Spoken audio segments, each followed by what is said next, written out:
जो किंगपिन है, जिसका नाम तुषार गोयल है, जिसका डिक्की गोयल के नाम से सोशल मीडिया अकाउंट है, वो इंडियन यूथ कांग्रेस के आरटीआई सेल का चीफ है। कि ये राहुल गांधी की मोहब्बत की दुकान में अभी तक नफरत के सामान तो दिख रहे थे, अब नशे का सामान भी मिलने लगा है। ये जो पैसा बरामद हुआ है, ये पैसा कांग्रेस पार्टी के एक पदाधिकारी के ड्रग तस्करी में इन्वॉल्व होने का है। तो क्या इससे पहले अन्य पैसे भी आ चुके हैं? कांग्रेस पार्टी इसका जवाब दे। ये जो पैसा है, क्या ये चुनाव की प्रक्रिया के लिए तो नहीं प्रयोग हो रहा था? 5,600 करोड़ रुपए क्या कांग्रेस ने ड्रग के किसी नेटवर्क के साथ कांग्रेस के कुछ नेताओं का क्या ऐसा अरेंजमेंट तो नहीं है कि उन्हें आश्वासन दिया हो कि यदि उनकी सरकार आएगी तो जैसे पंजाब ड्रग्स की गिरफ्त में आया, वैसे ही हरियाणा को भी वो उसका मार्ग प्रशस्त करेंगे। आज हम आपके समक्ष एक बहुत गंभीर परंतु चिंताजनक विषय रखना चाहते हैं।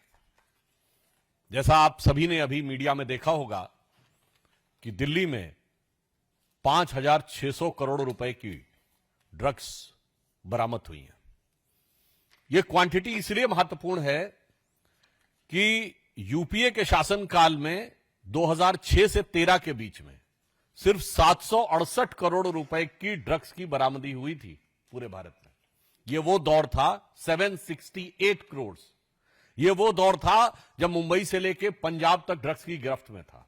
और अगर एक जगह पे 5,600 करोड़ रुपए की ड्रग्स पकड़ी गई है, और यह भी बता दूं 14 से 22 के बीच में हमारी सरकार ने 22,000 करोड़ रुपए की ड्रग्स पकड़ी, उससे अधिक चिंता की बात यह है कि इसका जो मुख्य आरोपी है, जो किंगपिन है, जिसका नाम तुषार गोयल है, जिसका डिक्की गोयल के नाम से सोशल मीडिया अकाउंट है, वो इंडियन यूथ कांग्रेस के आरटीआई सेल का चीफ है।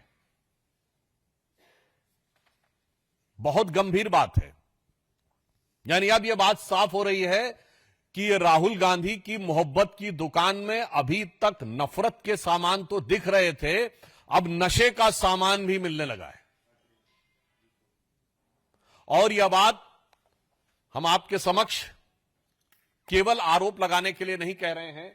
हमारे पास वो इंडियन यूथ कांग्रेस के में मुख्य आरोपी तुषार गोयल का अपॉइंटमेंट लेटर है। यह 24 मार्च 2022, और महत्वपूर्ण बात यह है कि इस अपॉइंटमेंट लेटर में राहुल गांधी जी और सोनिया गांधी जी का भी जिक्र है। मैं आपके समक्ष पढ़े दे रहा हूं। लिखा हुआ है कि dear mister Tushar, I hereby please to appoint you as chairman RTI Department of Delhi Pradesh Youth Congress with immediate effect. आगे की लाइन इंपॉर्टेंट है। Indian Youth Congress is confident that you will devote yourself time and energy further strengthening the organization with as the Congress party under the able and dynamic leadership of Sri Rahul Gandhi ji, Srimati Sonia Gandhi ji, Sri Krishna Allavar ji, in charge Indian Youth Congress, and Sri Srinivas BV, the president. अब बताइए, अब हमारा सीधे उनसे सवाल है, अगर ये आरटीआई सेल का चीफ था तो आज देश की हर जनता का ये राइट टू इंफॉर्मेशन है कि कांग्रेस पार्टी के साथ इस मुख्य आरोपी, जो इतने बड़े, शायद देश में सबसे बड़े ड्रग कंसाइनमेंट को पकड़े जाने का मुख्य आरोपी है, उसके साथ क्या संबंध है। दूसरा, संबंधों का सिलसिला सिर्फ यहां तक नहीं है। ये श्री दीपेंद्र हुड्डा जी के साथ इनकी फोटो है।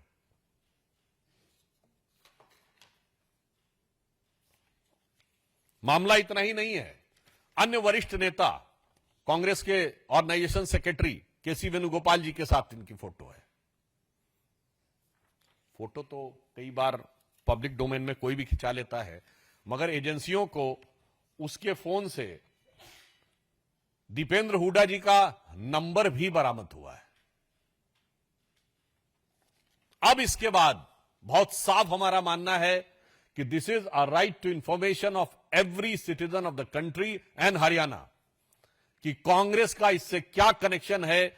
यदि दीपेंद्र हुड्डा जी के साथ न सिर्फ फोटो है, बल्कि उसके मोबाइल में उनका नंबर है, यूथ कांग्रेस का अपॉइंटमेंट लेटर है, जिसमें dynamic leadership and blessings of Rahul ji और सोनिया जी का भी जिक्र है, तो अब ये सवाल बहुत गहरे होते हैं, जिसमें हमारे 2-3 प्रमुख सवाल हैं। नंबर 1, ये जो पैसा बरामद हुआ है, ये पैसा कांग्रेस पार्टी के एक पदाधिकारी के ड्रग तस्करी में इन्वॉल्व होने का है।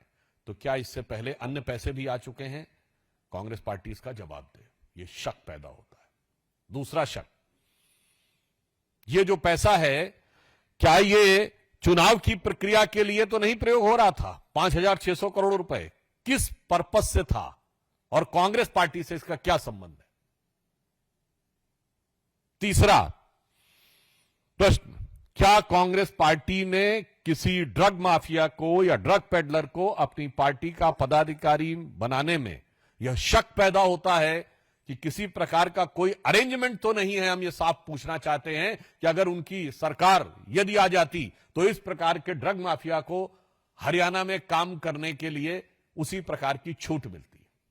ये 3 सवाल देश की जनता के सवाल हैं और ये शक पैदा करते हैं। कांग्रेस को स्पष्टीकरण चाहिए और ये इसलिए गंभीर सवाल हैं क्योंकि आप सभी प्रबुद्ध हैं और मैं देश के प्रबुद्ध नागरिकों से भी कहना चाहता हूं, किसी देश को बर्बाद करना हो तो 2 प्रकार की चीजों का प्रयोग किया जाता है। एक, उस देश की जनता के बीच में भ्रम पैदा करो, और दूसरा, सीधे उसकी युवा पीढ़ी को ड्रग्स में इन्वॉल्व कर दो। आज हम ये पूछना चाहते हैं कि देश में भ्रम पैदा करने के लिए अनेक अंतर्राष्ट्रीय शक्तियों, संस्थानों के साथ कांग्रेस पार्टी के संबंध यदा कदा उजागर हो रहे हैं। अब देश के युवाओं को सीधे नशे में इन्वॉल्व करने वाले इतने बड़े कांड के साथ कांग्रेस के ऑफिशियल पदाधिकारी का सीधा संबंध उजागर होना बहुत गहरे और खतरनाक संकेत देता है। अर्थात देश कितने गहरे और गंभीर संकट में आ सकता है इन लोगों के हाथ में थोड़ी सी भी शक्ति आने से, यह आप बहुत सहज रूप से समझ सकते हैं। तो हम इसलिए आज इस विषय के ऊपर गंभीर चिंता व्यक्त करते हुए पुनः अपने 3 सवाल कांग्रेस से दोहराते हैं। नंबर 1, इस मुख्य आरोपी तुषार गोयल, जो कि कांग्रेस का पदाधिकारी है, जिसका नियुक्ति पत्र उपलब्ध है, उसका कांग्रेस के साथ किस प्रकार का संबंध है? सिर्फ राजनीतिक संबंध है या व्यवसायिक संबंध भी है? This relationship is only political और there is also a financial dimension involve. दूसरा, ये जो पैसा इन्वॉल्व हुआ है, क्या ये पैसे की जानकारी कांग्रेस पार्टी को है और क्या इससे पहले भी पैसे आ चुके हैं? तीसरा, इस प्रकार के लोगों को पार्टी में पदाधिकारी बनाकर क्या कांग्रेस ने ड्रग के किसी नेटवर्क के साथ कांग्रेस के कुछ नेताओं का क्या ऐसा अरेंजमेंट तो नहीं है कि उन्हें आश्वासन दिया हो कि यदि उनकी सरकार आएगी तो जैसे पंजाब ड्रग्स की गिरफ्त में आया वैसे ही हरियाणा को भी वो उसका मार्ग प्रशस्त करेंगे? और इस विषय में अधिक महत्वपूर्ण यह है कि कांग्रेस के सबसे सीनियर नेता हुड्डा परिवार को इस बारे में जवाब देना है, जो पूर्व मुख्यमंत्री रहे हैं और उनके बेटे कांग्रेस के युवा नेता हैं, उनके साथ फोटो और उनका नंबर। तो जवाब कांग्रेस पार्टी से चाहिए और जवाब हरियाणा कांग्रेस से चाहिए और जवाब हुड्डा परिवार से चाहिए।